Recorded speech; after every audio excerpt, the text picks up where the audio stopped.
Am I doing the thing again where I'm just kind of hanging out? Just nodding your head. You're like, yeah, yeah, this is how we start the show nowadays. It's like It this. is. It's called the talk openly nod. Just staring at each other. I got it reversed, like it says this meeting's being recorded. Anyways, whatever. Hi, everybody. Welcome back. This is Talk Openly, not the Head Bobbin Show. My name's Jack. I'm here with my excellent and just look at your smile. I'm having a great time already. I feel like we were doing Yeah, some eye gazing, you know? we Like are. we're really getting into it. Some head bobbing, some eye gazing. It's Yeah, it's a good. It's friends. It's friendship. that's exactly what it It's so is. nice. And you Yeah. have a little dog behind you. My Oh my goodness. God, there's a Chihuahua back Oh there. my God. Yeah, yeah, that's Frankie. Frankie's so cute. Hi, Frankie. Yeah, Oh my God, you're Frankie's so cute. Oh my yeah, yeah, Frankie's adorable. He's a little terrorist, but he's God. That little, oh, I'm adorable. sure. Yeah. I'm sure. Yeah. Yeah. They can exist at the same time. Yeah, exactly. Well, you might see a variety of creatures. I'm in my partner's sunroom office, which is a lot more exciting than where I'm normally broadcasting from. There's all Mhm. kinds of life around here, human, dog, cat, all kinds. So, Perfect. yeah, there's I'm birds into and stuff it. out there. So you might see all kinds of things, hear all kinds of things, but that's just what we're doing this week. Cool. I'll probably get distracted, but that's okay in a good way. Distracted Yeah, in a good way. Yeah, yeah, cool. Cool. Just as long as everyone knows that that's going to happen. yeah, yeah. We're all gonna get distracted. It's true. And speaking of distracted, we are talking about somewhat of an adjacent topic tonight, motivation and the ebbs and flows of motivation in meditation practice. And yeah, I experienced this kind of frustration with myself when the ebbs happen, and then I'm really happy when the flows happen. And so I'm trying to, kind of explore that a little bit. And I'm really interested to hear what your experience has been as well, Daniel. Yeah, I like the high highs as well. Right? I'm not a big fan of the low lows. But No, if we're talking about ebbs and flows like we are with the ocean, when it ebbs, then that's when you go tide pooling, right? It's where you get to see all the cool stuff. that's true. I do love a good tide pool. It's Yeah. when you get to see all the little personal things, We're I gonna have to guess. get into So that metaphor a little more. I want to see maybe if we we can will. extend it. We Maybe we can. will. Yeah, Okay, good. I like Okay, it. great. Well, yeah, how you doing? How's life? What's new? Yeah, groovy. I'm good. I'm excited. I'm like I said, I'm my partner's gone, so it's just me and one kid here in the house and a bunch of dogs and cats and stuff like that. And so it's kind of fun. I like it. Adds a little shift, like we're all interdependent and interrelated, and therefore who I am shows up a little bit differently. Hmm. It's interesting, a little bit more bachelor-like. Yeah, Hmm. yeah. A little more like just kind of sleeping in, lounging around, letting the dishes pile up, that kind of Sure, yeah. stuff. Yeah. So it's fun, good to experience that, to see that, having other people in my life keeps me on my toes. That's part of the role of community in my life, Right. you Yeah, know. no, that's totally been my experience too. It's like people around me keep me kind of in my routine. Yeah, Which I think of as such an individualized thing, but totally. again, like you said, interdependence. It's not Not at all. individualistic. Who we are is quite dependent on who's around us, right? Yeah. When I'm living on my own completely, I'm a vastly different person, I think. I am not, like I've spent a lot of time that way, but not a big fan anymore. I like the more communal aspect of life, even though it has its challenges. Those challenges used to kind of push me away, right? I'd turn Mm, away from it and be like, nah, I don't like people. yeah. I Right. don't want to live with people. I want to be one of those hermits in a cave or whatever. But no, no, that was just because it was hard and like I didn't have the tools and resources and training that I've had in the meantime. And now I'm like, oh, I dig it. I like it. Yeah. Yeah, sometimes Yeah. it's a little challenging, other people having to put up with me and vice versa, but somehow we all get along. And I think that the me that shows up in community is a much better me than the isolated me. Yeah, absolutely. Yeah. Yeah, and well, you get to have a little dose sometimes of that, bachelor life again. And so Yeah. you get to see both sides, but yeah, it's interesting because I think of you as such a social person. Hmm. And so, I can't imagine you being like on your own, but I also am not in your head. So, Yeah, well, exactly. Well, but yeah, certainly me being on my own, like I said, it was quite a different person, yeah, and perhaps used other tools and other methods of dealing with isolation as opposed to yes. being connected. But okay, so that's enough of that. Practice going very, very well. I'm Good. super, super jazzed about my meditation practice. It's been going really like what I was talking to Lama about it the other day. Like I love this, like the groove that I'm in right now is I read a little bit out of my book, my Lamrim book, and then Mm, not a lot, just like enough, like basically while I have my tea, right? yeah, So I read several pages, and then I go and when I do my meditation, I do the seven limb offering, and then I kind of get into the right set my motivation intention, and then I do some reverie, and then I do shamatha breath, watching until everything is nice and stable, and then I bring in the topic from the Lamrim, from the book, and just sit with that, and just like just sit with it, right, and yeah. explore it. It's perfect. I Nice. love it. I love it. Yeah. Yeah. I get the And the most out of Lamrim. all of it. I mean, like, I don't know. It's just a wonderful experience. So I'm digging that. And yeah, I'm gonna keep doing that. Like I That's said, my great. goal is to finish the book by the end of the year. I'm gonna make it. Yeah, awesome. And when you sit like with the topic, are you finding new things that you were kind of surprised by? No, I wouldn't say new things, just more like deepening of things. So right now I'm on death and impermanence. I just finished it today. And it's interesting that it's like there's these layers, and so like some of it's familiar, where I'm like I've thought a lot about death and impermanence and all of that, right? And spent a decent amount of time meditating on it, but doing it with the authors or the teacher's particular guidance is super helpful, right? Like there's certain ways of thinking about it that I find like it just sort of deepens, like it helps me to hit it from like different perspectives. Mm-hmm. Um, yeah. And so, yeah, I don't know. I think that hopefully, like I'm hoping that at some point I'll be able to do a meditation where I can actually walk through, all of the entire path, right? All together at Yeah. once. That'd be kind of Yeah. cool. Have you in our older Tara sadhana, there is like a glance meditation on the Lamrim. Have you Mm-hmm. seen that? Mm-mm. Well, I Um, have, but I don't remember it. yeah, it's just, three paragraphs with like the beginner, Oh, yeah, intermediate, yeah, and yeah. advanced. Yeah, I've Yeah. seen that lots. Yeah, of course. That's what you mean. Yeah. Okay. So that's, like a very condensed way that you could do that. Yeah, yeah, yeah. I mean more like a little bit more than that. More than a glance. Yeah. Like spend maybe like I'd love to do like a retreat on it and Oh just, yeah. spend a lot like maybe have, each sort of major topic, each point sort of be like its own sit, and then take a little break and then come back to it. But yeah, that stuff it's going beautifully. And yeah, my speaking of motivation, my motivation feels super balanced, like Mm, it's like the sound of the lute, right? It's just beautiful. It's not too tight, not too loose. It's just mm. this like I don't ha like it's great. We'll talk about that a lot more during the show, but I love the balanced aspect of it.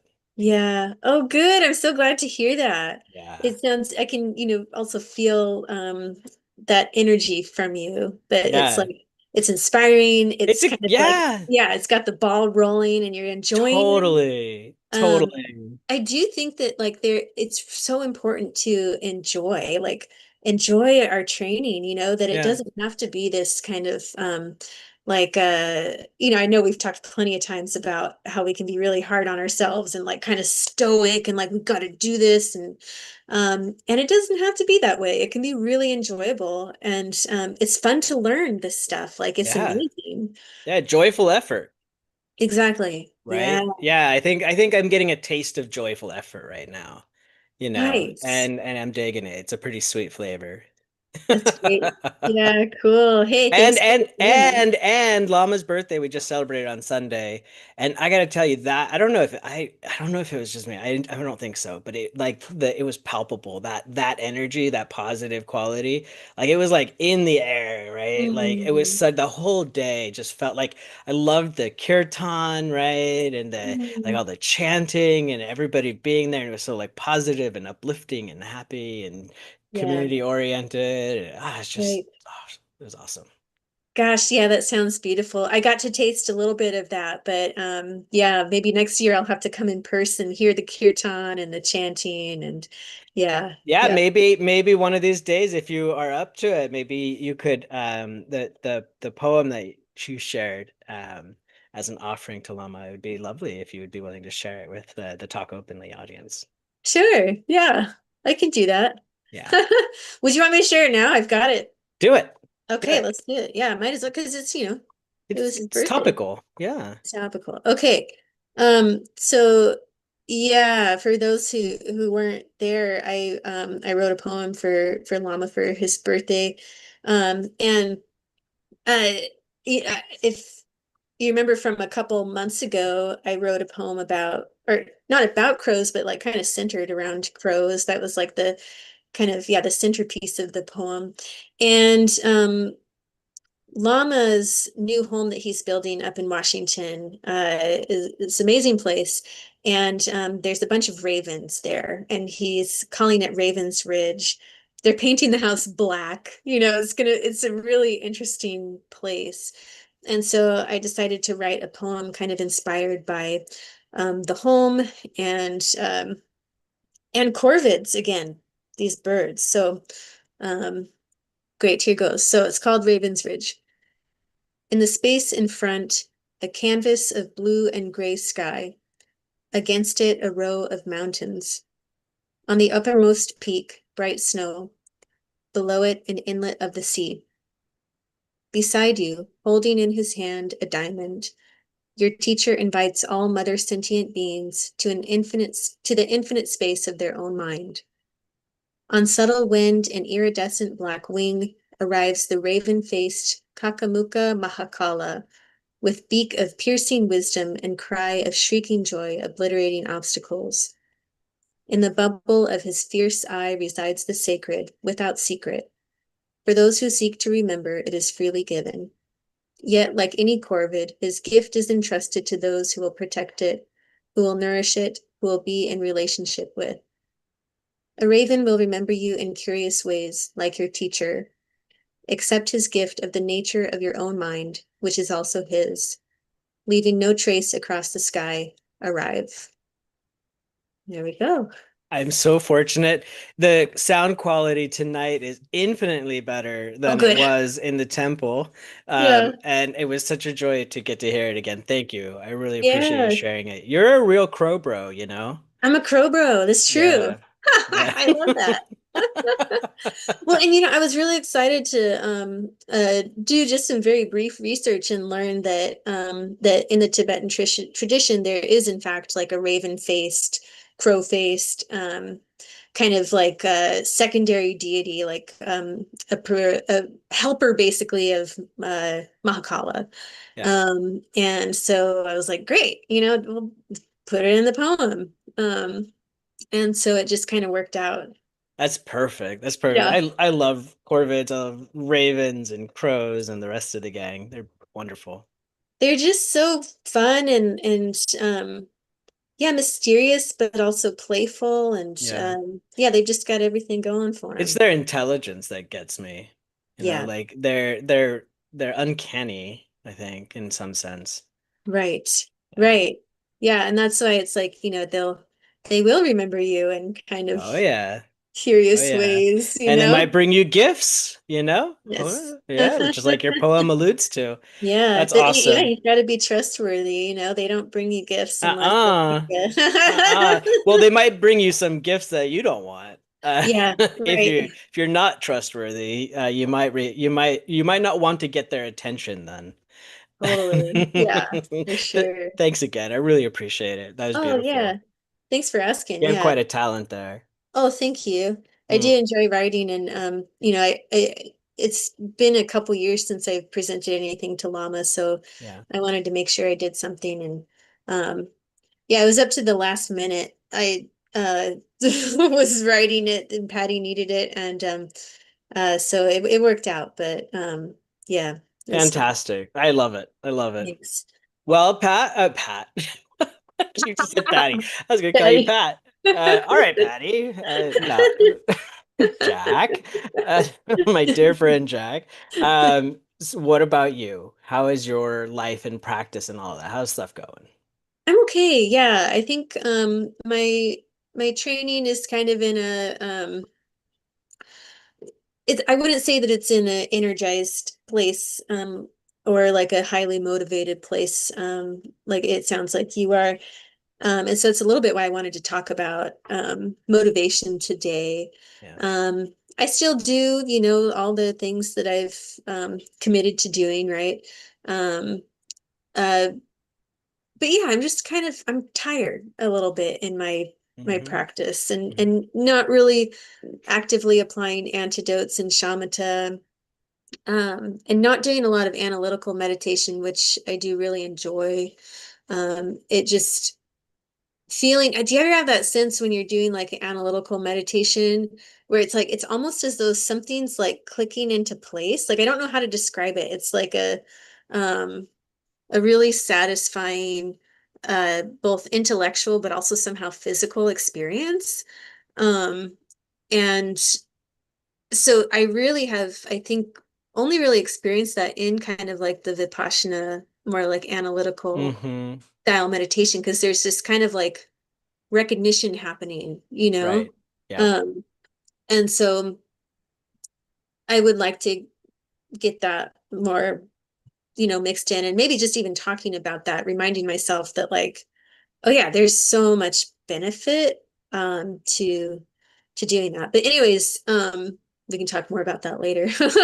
Um, but yeah, I'm a little bit sad and stressed. My cat has we've discovered has stage 2 kidney disease, stage 2 out of 4, Mm.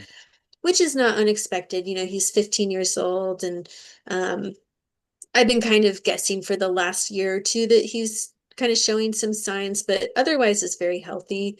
So it's just the kind of the sadnesses that we all go through at some point or another. And what's interesting is that there have been times where I can't talk about that kind of thing about my cat without crying. Hmm. Um, and so it's almost like because it's more real, like I don't know, I'm feeling less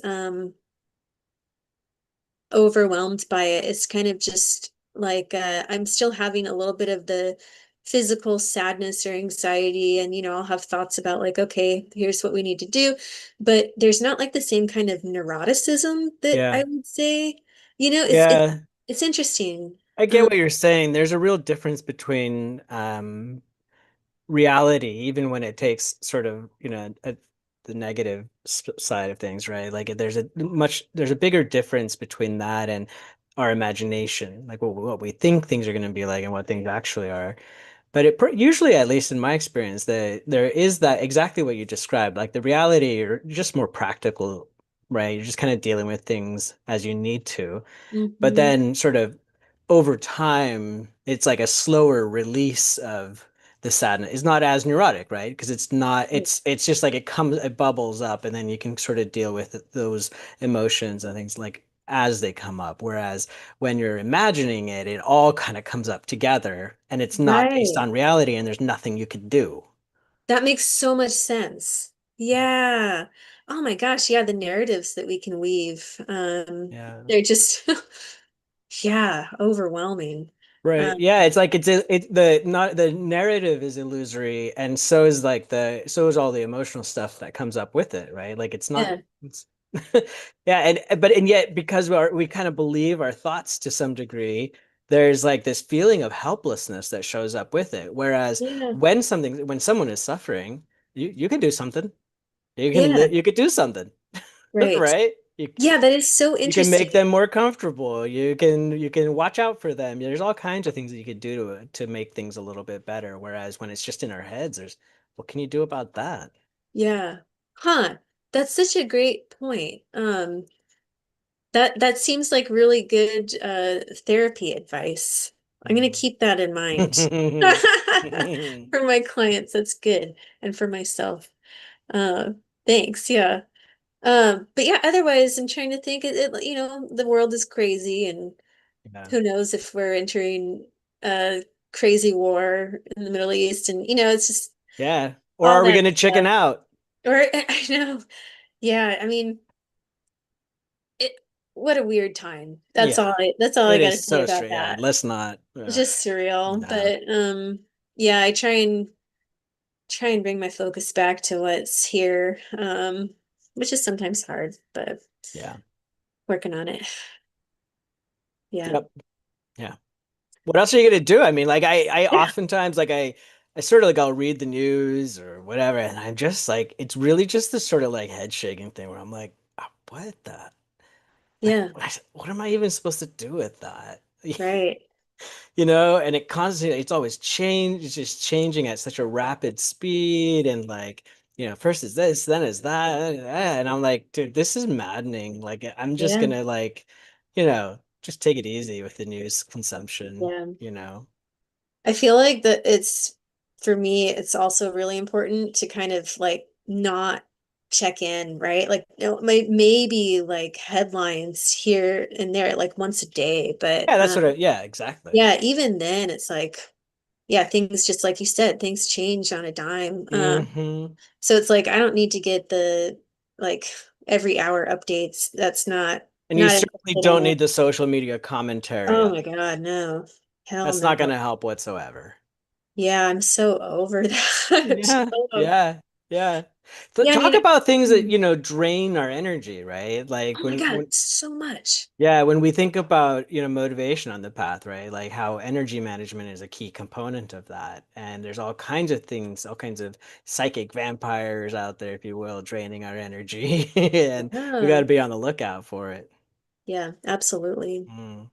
So yeah, that's how I'm doing. I'm Yeah. okay. Yeah, You're still breathing. You're here. You're I'm keeping smiling. on. Yeah. Yeah, and I actually am. I'm Yeah. overall I'm good. Like really. Yeah. Can't Um, ask for more than that, right? yeah, for You're sure. you're capable enough to help James out when he needs you. That's right. Yeah, Absolutely. that's good enough. That's Yeah, and you plenty. know what he's been doing lately is he'll sit next to me when I'm doing meditation. Mm, And he'll watch me sometimes. mm. And it's nice to feel like, okay, maybe he's getting some things from this that he can carry Do you on. ever, okay, so I like to think sometimes when I do mantras around the animals, I like to think like this is like sowing seeds for their future lives, right? Totally. Yeah. Like come on, like I'll do some medicine Buddha or some Tara Yeah. or whatever, right? And I'm like, yeah, Yeah. man, just listen. You don't need to, just let this pass over you, right? And then who knows, maybe it'll ripen at a later stage. For sure. Yeah, no, I think that's valid. Hell yeah. Yeah. Kitties. Hey, Kitties and if puppies. we're constructing our own realities here, I want to believe that. Yeah, for Yeah. sure. Cool. All Well, right. Is it Lojong time? Lojong time. All right. Ain't Yeah. no party like a Lojong party. That's what they say. Is it? That's Is what I heard. I want to go to that party. Yeah, we're doing it right now. It's Oh yeah. interesting. Yeah. Okay, 14. To see confusion as the four kayas, the protection of emptiness is unsurpassable. Ooh. All right, we got quite a paragraph here. The kayas, or aspects of Buddha's being, help us to maintain an enlightened perspective on our world. The Nirmanakaya is the physical appearance of a Buddha's being. The Sambhogakaya is the embodiment of the wisdom qualities, and the Dharmakaya is the transcendental aspect. Dharmakaya is inseparable from ultimate reality because everything that we perceive has the nature of emptiness. Sambhogakaya represents the interconnectedness of all things because the mental and physical are not totally independent of each other. Everything that exists, good or bad, beautiful or ugly, sacred or profane, is part of the pattern of events and processes. Nirmanakaya is how we see everything that is presented to our senses as a manifestation of emptiness. Normally, only three kayas are mentioned in Mahayana literature, but sometimes a fourth is included to illustrate the inseparability of these three aspects. This is called svabhavikakaya. Is that right? Or sohavikaya? No, no, I think you had it right the first Svabha- time. Okay. Which is not a fourth body so much as a unifying concept. It signifies the fact that we should not think of the physical, mental, and transcendental aspects of a Buddha's being as three separate entities, but as an inseparable whole that is interdependently coalescent. Wow, fantastic teaching. Wow. Practice of Lojong from Tralak. Brilliant teacher. I'm so glad that we get to see these this breakdown because I get them. I'm not always sure, right, what the different kayas are, Hmm. and so it's really helpful to see this. And then yeah, I don't know if I've really heard about this Svabhakaya, um, Well, you and did. When you heard about the three kayas, you heard about it too. I guess that's true. Yeah. But that's a really helpful concept that, of course, there can't be one without the other, and vice versa, and so on and so forth. It's yeah, Yeah, and that the division is linguistic and is sort of, right. it's rooted in our need for dualism in order to have conversations, right? It's, when we're talking about different aspects of things, right? Really what we're talking about is this svabhavikakaya, however you say that, right? It's the entire body, right? And yet it has these different aspects. And so we talk about the three kayas, but actually there is no separation, there is nothing different there, right? And so Mm, like I think it's kind of neat because to me it seems like I don't know how to say it actually, but it just sounds like the way you said it was the way I've heard it before. okay. Svabhavivakaya, there we go. Yeah, Svabhavivakaya. That's like ultimate sort of transcendence in the sense that it's like the unspeakable. You can't talk about it. So you have to sort of, in order to have some kind of language, some kind of conceptual understanding of it, you have to break it down into the other three kayas, physical, mental, and transcendental. yeah. Mhm.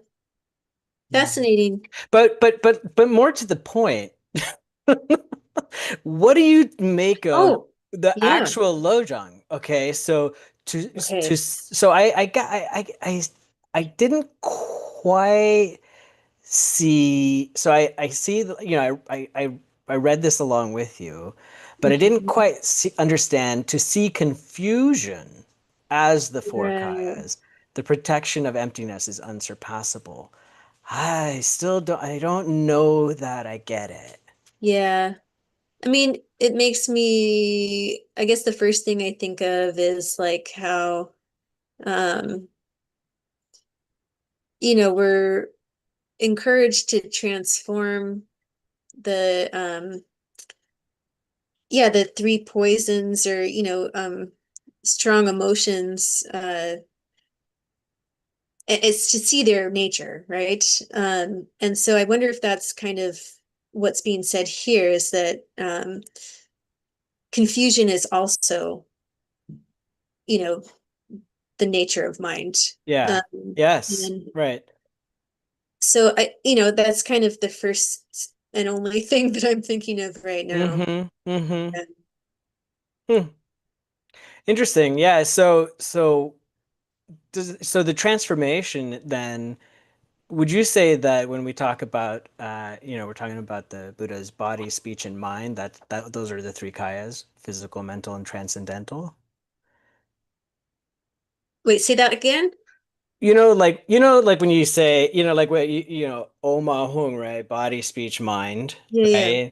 right? Are those the three kayas, the physical, the mental, and transcendental, meaning the body, speech, mind? Sounds like it. Yeah. Sounds like it. Hmm. Yeah. Seems like a reasonable That seems interpretation, but reasonable. Yeah. Yeah. all Yeah. right, yeah, yeah, okay. But talk to your teacher. Do your own research. That's right. Yeah. Hey, Maitreya. I like Very cool. what do you think? So I oftentimes kind of think about this, like when I picture Maitreya and how he kind of reminds me a little bit of Tara in the sense that his posture is he's actually he's like ready to go, right? Yeah. I'm not sure if that's what the symbolic significance of that is, right? But I always kind of imagine like he's getting ready to show up here, so Show up. he's like getting ready, he's like getting up, he's like, all right, I'm ready to show up as the next Buddha. That does look like that here. Yeah, yeah, Right? He's all done. He's like done with his seated meditation, and now he's going into post meditation. yeah, yeah. No, I really haven't seen many images of Maitreya. So yeah, this is cool. Yeah.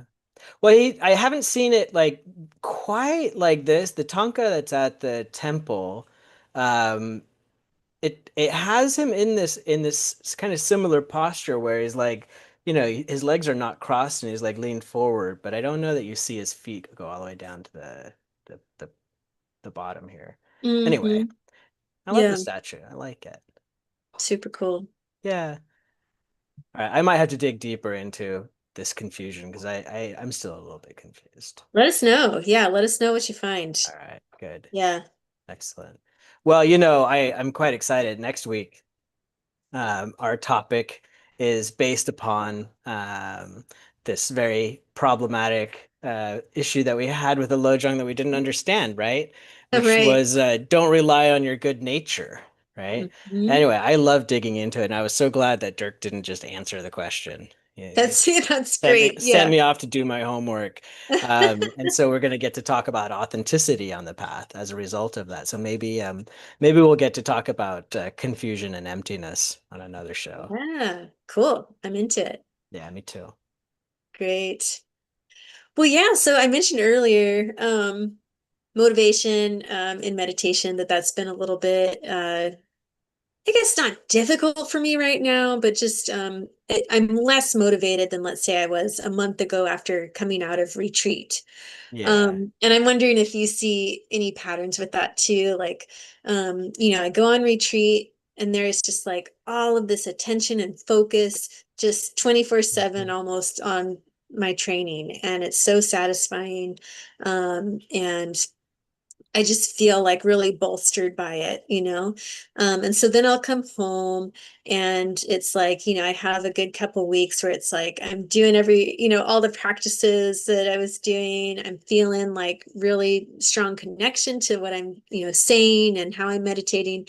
Um, and then, there's just kind of some slippage, where it's like, okay, life does its life things, and maybe I have to stay up late one night and can't wake up early in the morning. And so I miss that meditation and, just little things that happen that make it Mhm. difficult to maintain that level of excitement and commitment. And so, I don't think that there's anything unusual at all about that. Um, but it is something that when it happens, I'm like, oh, Yeah.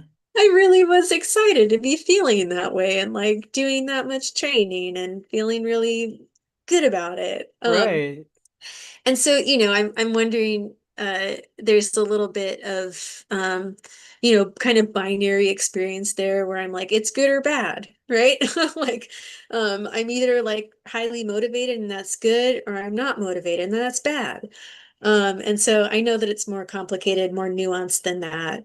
Um, and that actually, the training that I have right now is, it's great. It's fine, right?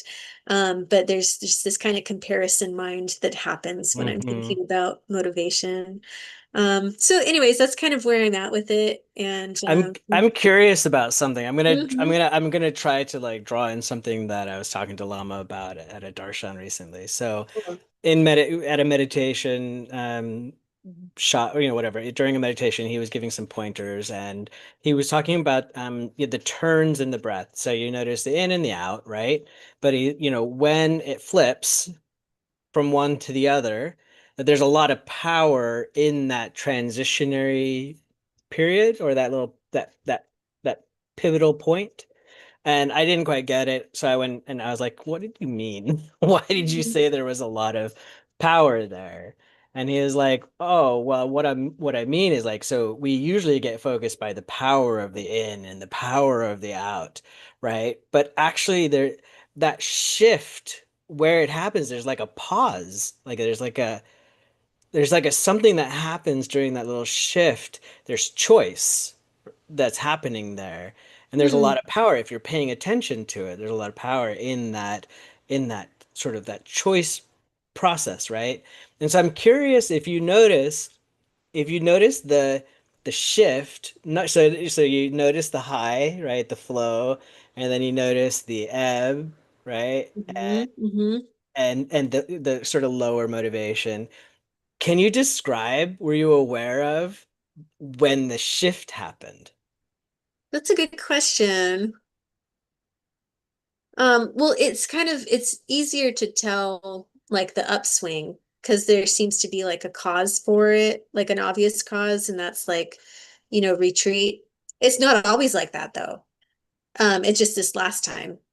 Um, you know, I don't know if I can tell like an exact time, but there's just these little moments of like, oh, I'm not gonna read that right now, or Yeah, yeah. or I notice that I'm not as like when I'm reading the text or I'm reading a prayer, I'm kind of off over here. So that's kind of what I start to notice because when I'm highly motivated, I'm like really like absorbed in the text. I'm like, really thinking about the words and considering them and feeling their beauty and their power, right? Um, but it starts to become more rote, I guess, is what happens.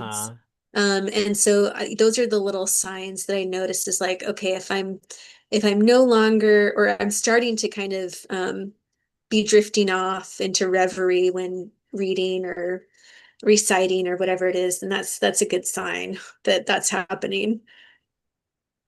I think it's so cool though, if you think about it, like that the practice is that development of mindfulness, and you are in fact mindful of all of it. So you're noticing like, oh, right. So like my enthusiasm has cooled off a little bit, you know. Mhm. My distraction has increased. My whatever, right? Like Right. energy, you know, for the practice or whatever. Like these things have shifted. Like that means that it's working. Yeah, for sure. No, that's a really good point. And maybe kind of going back to what I was saying earlier about my cat, is that there's a little bit less neuroticism around it. Right. Like it used to really feel like, oh God, like why am I here? Like I don't want to be here. And it really was that kind of binary, good or bad. Right. Um, Now it's a little bit just like I'm still kind of annoyed. Like I wish that I like it feels better Yeah. really motivated, but it's just kind of like, okay, whatever, Right, you right. know? Yeah, yeah. I have in our notes I have a ton of quotes Yeah. just that I pulled up from a variety of places. And what you just reminded me of was a quote by I think he's from the Thai forest tradition, Ajahn Chah, Mm. where he was talking about he was sort of like encouraging practitioners not to be, you know, in too much of a hurry to like push their practice. And he was like, you know, if you become peaceful, accept it. If you don't become peaceful, then accept that also, right? Mm. And then he later elaborated like, you know, if you become peaceful, enjoy it. Like great, enjoy it. If you don't become peaceful, then be patient, right? And I think Mm. that that applies to like what you're talking about. It's not just about peace, but about like that, about what we notice in our experience, right? Like when we notice that we're enthusiastic and we're surfing that wave and we're like, yeah, this is tight. I love this, Yeah. you know, I'm having such a good time, right? Cool. Enjoy. Notice that. That's cool. You're noticing it. That's good, right? Like have a good time with that, right? Yeah. And then when you're like out there paddling or whatever, or waiting for the next wave to show up or whatever the hell it is that you're doing, right? Like notice that, right? And be patient. it like Yeah. just chill. It's okay. You got your surfboard, you're doing it, you're paddling. The next wave Right. will come. And that's the cool thing too. You've been doing this long enough. We've been doing this long enough that we already notice these patterns, Yeah, right? It ebbs and it flows. It goes in, it goes out. It goes in. It just keeps doing it, right? for And sure. and I think that like noticing it, watching it, working, and not being too like good or bad, like because Right. there's skillful ways of dealing with those experiences, and there's less skillful ways of dealing with it. And Yeah. it shows that, I mean, it just your very description of it, your experiences is indicative of the fact that it's a greater skill, which is damn, you're doing it. Yeah, no, that I think you're right. And like that uh awareness that it's like it's okay. Like just pay attention, keep going. Like Yeah. that's all it is like just pay attention and keep going. Don't stop. Like the problem would be if I felt that low motivation and just stopped, right? Just stopped meditating, stopped training. That would be going off the path. But having low motivation, struggling, but showing up Yeah. is absolutely still the path, is the path. Um, so yeah, no, that's encouraging. Well, in some, and I think it's been encouraging actually in times where I thought that I had completely abandoned the path, essentially, and showed up to Darshan, and Lama's like, no, like you're here. Yeah, You, you're still here, right? yeah, Yeah, sure. Like you're not on the main part, and you're like wandering over there somewhere, but like you're still here. You're still doing yeah. it, right? You're not that far off. Right, right. Yeah, it is just such like a like come back to reality moment, and again, there's like that kind of very like ego driven, like, oh, I'm bad.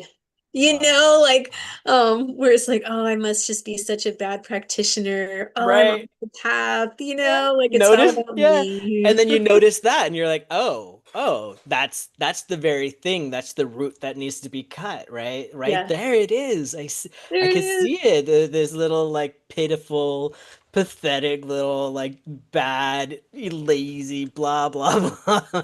Yep, all the things. All the things, exactly that. That's fun. But like it's interesting because we're on a Mahayana path here. And I think that one of the pivotal differences, because within these, I mean, not even within just Buddhist spiritual practices, but in general, this sort of diligent, persistent effort, long-term view, and dedication, commitment, it applies to basically all efforts, spiritual or otherwise. You want to get fit, you got to be committed, right? And keep Yep. doing it, keep showing up, keep doing the thing, whatever it is. You got to trust the process and keep doing it. But I think one of the things that um, it really is, I don't know, it's like the wisdom of the Mahayana path has to do with the fact that like if we're just doing things for sort of our own salvation, our own sort of escape, or our own self-improvement project, whatever it is, that can be that itself can be discouraging, right? Yeah. Like that, because sometimes it's like I'm not worthy of it, I'm not capable of it, and so on. It's like I'm doing this all by myself, or I'm only doing it for myself, and maybe I don't even want it. There's all it becomes. Yeah. Then it's so easy to get locked into that neurotic sense of misperceived self, and then makes you want to give up because the scope is so small. But Yeah. when the scope is expanded, first of all, you're not just doing this for yourself, you're doing it for all beings, right? That part is really like that changes, it shifts the perspective a little bit because now it's not so self-centered. But beyond that, it also, we're not doing it alone. This is not just about me. This is me Yeah. and Jack. This is me and Jack and the Sangha and this is, these are all beings actually, right? Look at Yeah. that. I'm not alone in doing this, right? And Right. that's like like I think it's so critical, so pivotal, right? Like to remember that, because if we don't have that bodhicitta, if we're not, if we haven't developed that mind of wanting to awaken for the benefit of all beings, then we're still sort of stuck in this Mm, kind of this thing that's easily defeated. for sure. Yeah, and that's so vulnerable to ebbs and flows, Yeah, right? yeah. Our individual, driver's license self is yeah, it's very fickle. And yeah, just like uh freaked out by impermanence. And so, yeah, if we're just, like you said, the self-improvement project, um, inevitably it's going to ebb. Your motivation is going to decrease. And what happens then is like there's the freak out. Yeah. Like I'm not good enough, right? Yeah. If I'm not improving, then I'm not good enough. If it's not just a completely linear upwards path, I'm somehow failing. And it's just it's such a drag. It's Yeah. such a drag to think that way. I think you hit on something that's a like a core aspect of this is it's not a linear path. Yeah, for sure. It is a gradual path, right? It is that Mhm. it does sort of happen incrementally or whatever, but it's not linear. And so Right. there's all kinds of switchbacks, right? Yep. Like it's just like any kind of a natural path. It doesn't just move straight from point A to point B. It goes to an infinite number of places in between there. Right, for sure. Yeah, and we've talked about that metaphor of the labyrinth quite a bit. Hmm. And how, it can seem like you're heading straight for the center, like, yeah, I'm doing it. Yeah. And then it veers off. Yeah. And you can't even see what you're, thinking you were doing anymore. But you're actually progressing on the path. Um, Exactly. Well, it's interesting. I'm glad that you brought up the labyrinth because I one time went in. It wasn't that long ago. I went to Lama and I was like, man, I'm sick and tired of the labyrinth. This in and out, back. Like, I'm tired of it. I just can you give me something that's just like a ladder? Like I'm just uh-huh. gonna move through it. And he was like, oh yeah, no problem. Just study the Lamrim. That's what that Yeah. is. And if you were, do that, then it's a little bit less labyrinthy.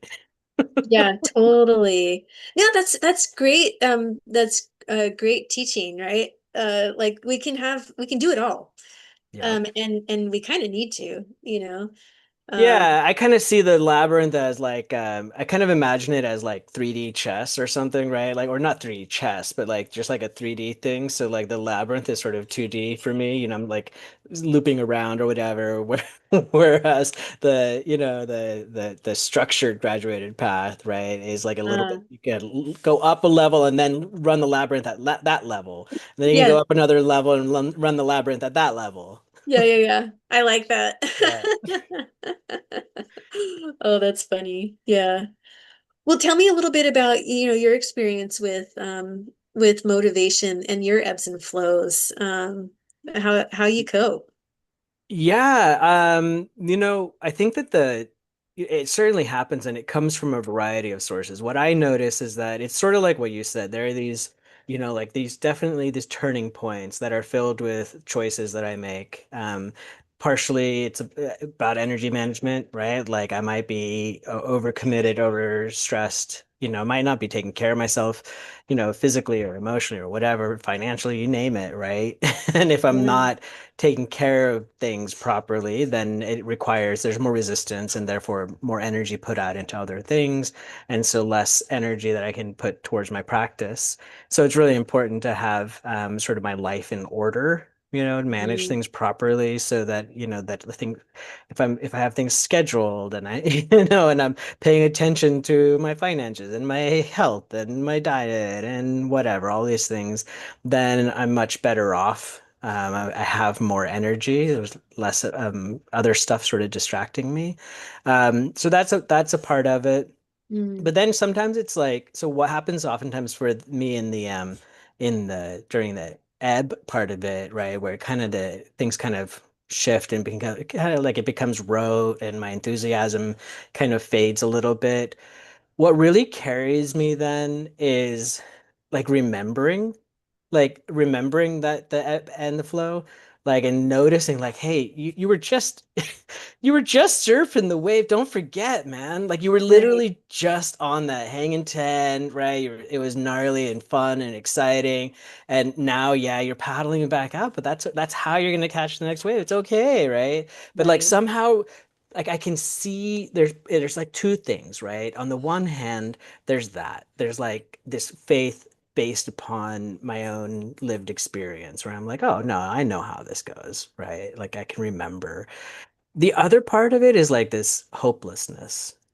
Uh, Um, because what happens is when doubt starts to creep in, self-doubt or doubt in the teachings or doubt in any of this stuff, when it starts to creep in, um, then what happens is I start to kind of like turn and look, and I'm like, ooh, maybe there's another refuge, right? Maybe, totally. and then I'm like, well, okay, what are these refuges that I'm familiar with? What am I naturally sort of inclined towards?